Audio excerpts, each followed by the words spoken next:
जय आहूजा बेचारा नहीं है। जय आहूजा दुश्मनों की छाती पे भाले की तरह, महाराणा प्रताप की तरह भाला गाड़ के बात करेगा, दोनों हाथ में तलवार लेके बात करेगा और मां भवानी का छेकारा लगा के बात करेगा। इन लोगों को सबक सिखा करके, इनको इनकी जगह दिखा करके मानेंगे। मैं इतना ही कहूंगा कि अगर मेरी आंख में आंसू आएंगे तो भावनाओं के आएंगे, मेरी आंख में आंसू बेचारगी के नहीं आएंगे। ये मेरे कुलदीप जैसे शेर भाई मेरे साथ खड़े हैं। मैं सबको इतना ही कहूंगा कि आप सब लोग जय आहूजा हो आज के बाद में। मैं सबको इतना ही कहूंगा कि 1 लाख से ज्यादा वोट कैसे आएंगे, इसकी तैयारी करने के लिए मैं आपको परसों तक का समय दे रहा हूं। भाई घर की मुसीबत में करके भाई को भाई संभालता है कुलदीप जी। ये समय है जब आप खड़े हो गए साथ, है ना। तो मैं इतना ही कहूंगा कि मैं, भाई साहब ने खुद कसम खाई और सबको आगे बढ़ा के कहा कि मैं माता जी की कसम खा रहा हूं, तुम भी माता जी की कसम खा लो, जिसको टिकट मिलेगी उसके साथ रहेंगे। मेरा प्रश्न ये है कि वचन भंग करने वाले, मंदिर और गुरुद्वारों में झूठी कसम खाने वाले, अपनी बात पे नहीं रहने वाले, पार्टी जिसकी कल तक माती आज पार्टी को डाकण बताने वाले लोग अगर सही है तो क्या यही तरीका होना चाहिए? आपको ये तय करना है कि आपका नेतृत्व चरित्रवान, सच्चे और अच्छे लोग करेंगे या आपका नेतृत्व झूठे, मटकार, लंपट, कपटी, धोखा देने वाले और पीठ में छुरा मारने वाले करेंगे। अगर आज इन झूठे लोगों का आपने साथ दिया तो कल आपके घर में आपका बच्चा आपसे झूठ बोलेगा, आप उस बच्चे को कैसे रोकोगे ये बता दो। कल आपका बच्चा आपको धोखा देगा, आप उसको रोकोगे तो वो भी तो कहेगा कि पापा जिसने रोज झूठ बोला, रोज झूठी कसम खाई, जब तुम्हारा नेता ही वो है तो मुझे झूठ बोलने से कैसे रोक रहे हो? ये बात का निर्णय आज आप सबको लेना है। मेरी पीड़ा ये नहीं है कि टिकट किसको दे दिया, मेरी पीड़ा ये है कि जब मैं सहजपुर में जाता हूं और वहां पे सहजपुर में भाई जयपाल के बुलावे पे जाता हूं और वहां पे जाके कहता हूं आप सरकारी जमीनों पे कब्जा मत करो, आप गोचरे पे कब्जा मत करो, आप इस तरीके की हरकतें मत करो। अगर ऐसी हरकतें करोगे तो ईंट का जवाब पत्थर से मिलेगा और समय आएगा तो हम इन कब्रों को भी उखड़वाना हमारी मजबूरी होगी। तुम्हारे गांव में 3-3 कब्रिस्तान है, वहां ले जाके क्यों नहीं दफनाते? लेकिन नहीं, 2 घंटे बाद ही अगला पहुंच के कहता है कि बाहर से आगे लोग भाईचारा खराब करते हैं। अरे क्या हम अमेरिका से आए हैं भाई?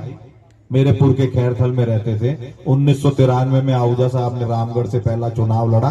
जब तुमको मुंह धोने के लक्षण नहीं थे तब आहूजा साहब पहला चुनाव लड़ चुके थे और हम उनको पहला चुनाव लड़ा चुके थे।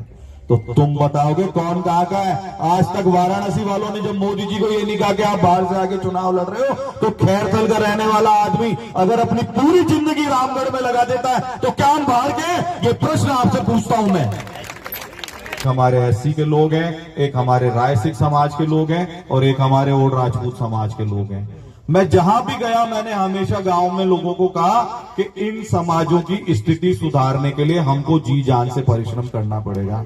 भाई चैन सुख यही होगा। उसके घर का रास्ता बंद कर दिया था कोयडा करमाली में, हालात वो बना दिए कि नसरू प्रधान को जाके गेट उतरवाने पड़े, रास्ता खुलवाना पड़ा और सारी दुनिया को व्हाट्सएप पे फोटो भेजे कि भैया कल बुलडोजर मत भेजना, हमने गेट उखड़वा दिया है। अपने इलाके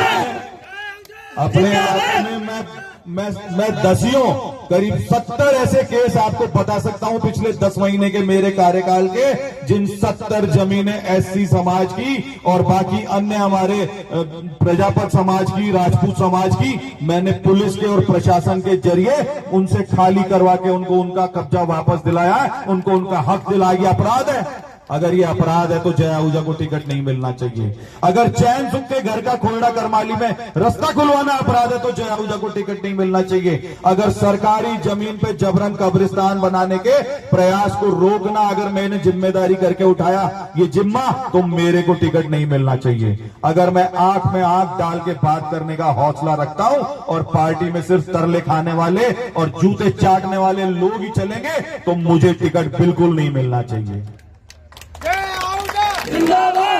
अब जिंदाबाद। एक भाई हमारे कह रहे थे कि मेरे दोनों बच्चे गुम हो गए थे। मैं उनको यही कहना चाहूंगा, मेरी भी तो बेटी है, मेरा भी तो बेटा है, चाहे हिंदू हो चाहे मुसलमान हो। मैं फिर कह रहा हूं, मैं कोई मेवों के व्यक्तिगत खिलाफ नहीं हूं। आज हमारे बिल्ला भैया बैठे हैं यहाँ पे, कैमासा में हमारे बूथ अध्यक्ष होते हैं, पूरा गांव इनके पीछे पड़ा रहता है। दूसरा, किसी के झगड़े में मर्डर हो गया, इनका नाम नामजद कर दिया। जो आदमी भारतीय जनता पार्टी और जय आहूजा और ज्ञानदेव आहूजा का झंडा लेके वहां बैठता था, इस आदमी की भी मैं सिफारिश करूंगा और इस आदमी की भी सुरक्षा करूंगा, क्योंकि निष्ठाओं की परीक्षा रोज नहीं ली जाती है। इनको खूब पता है हम हिंदुत्व के लिए डट के खड़े हैं, लेकिन कोई भी गरीब आदमी मेरे घर आ जाएगा तो वो यहां से खाली हाथ नहीं जाएगा। ये मैं आपको सबके बीच में वचन देता हूं। आप लोगों ने सबने खूब आजमाया, किसी भी गरीब आदमी को मैंने पीठ नहीं दिखाई। किसी भी गरीब के साथ अन्याय हुआ, चाहे उसका कोई भी जाति धर्म हो, उस गरीब की मैंने मदद करने की कोशिश की है। लेकिन मैं मेरे समाज के लोगों को भी खुली खुली बात कह देता हूं, भैया दलितों को मत दबाओ, दबाओगे तो जूत बजेंगे। आप अपने बच्चे पालो, आपके बच्चों की भी नौकरी लगे, इसकी भी हम जिम्मेदारी उठाएंगे।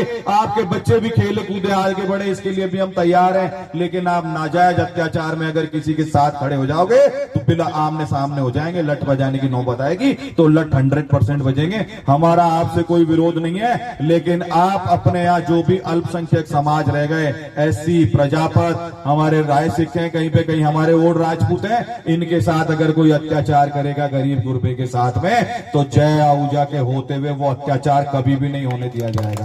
पार्टियां आती जाती रहेंगी, टिकट आते जाते रहेंगे, पर आपकी गर्दन हम ऐसे आदमी के हाथ में नहीं जाने देंगे जो जुबेर खान के पैसे से चुनाव लड़ा, जो वैचारिक रूप से पूरी तरह कॉम्प्रोमाइज है, जिसकी विचारधारा सीधे सीधे उनकी गोद में बैठ के चलती है। ऐसे आदमी को आप निरी गरीब गुरबों की, हमारे एससी के लोगों की, हमारे प्रजापतों की, हमारे और राजपूतों की, हमारे गरीब राय सिखों की गर्दन ऐसे कपटियों के हाथ में चली जाए तो भैया एक बात बताओ, जब कांग्रेस का राज होगा, जब भी तुम्हारे पे अत्याचार होंगे और बीजेपी में ऐसे आदमी को कमान दे दी जाएगी, जब भी तुम्हारे पे अत्याचार होंगे, एक बात बताओ, ये लड़ाई लड़ेगा तो कौन लड़ेगा?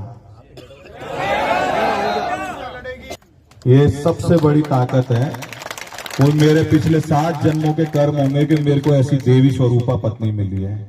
अच्छे में बुरे में जीवन के हर मोड़ पर 25 साल हो जाएंगे इस साल हमको 9 दिसंबर को। ये मेरे साथ खड़ी रही है, तो मेरे साथ तो साक्षात देवी माँ की ताकत चल रही है। हमारी बहनें बैठी हैं यहाँ पे, हमारी माताएं बैठी हैं।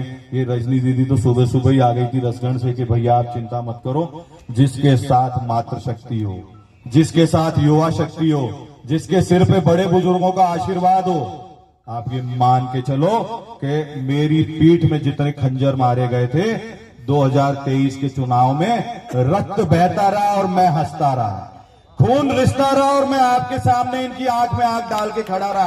आप भी बता दो, मेरी जगह कोई और आदमी होता तो एक दिन भी यहां रुकता क्या? मैंने किसी से शिकायत नहीं की, मैंने किसी को गलत नहीं बोला, मैंने किसी को ये नहीं कहा कि तुमने मुझे वोट नहीं दिए, क्योंकि एक सुनियोजित प्रोपेगेंडा हमारे खिलाफ फैलाया गया था कि ये तो 24 घंटे बाद यहां मिलेगा नहीं। लेकिन जो ये कह रहे थे वो 24 घंटे भी किसी को नहीं मिले, और मैं 24 घंटे तुमको मिला कि नहीं मिला बताओ? अगर मेरी आंख में आंसू आएंगे तो आप लोगों के लिए आएंगे। मैं आपको एक ही बात कह सकता हूं, मैं वचन का पक्का आदमी हूं, कभी किसी को धोखा नहीं देता।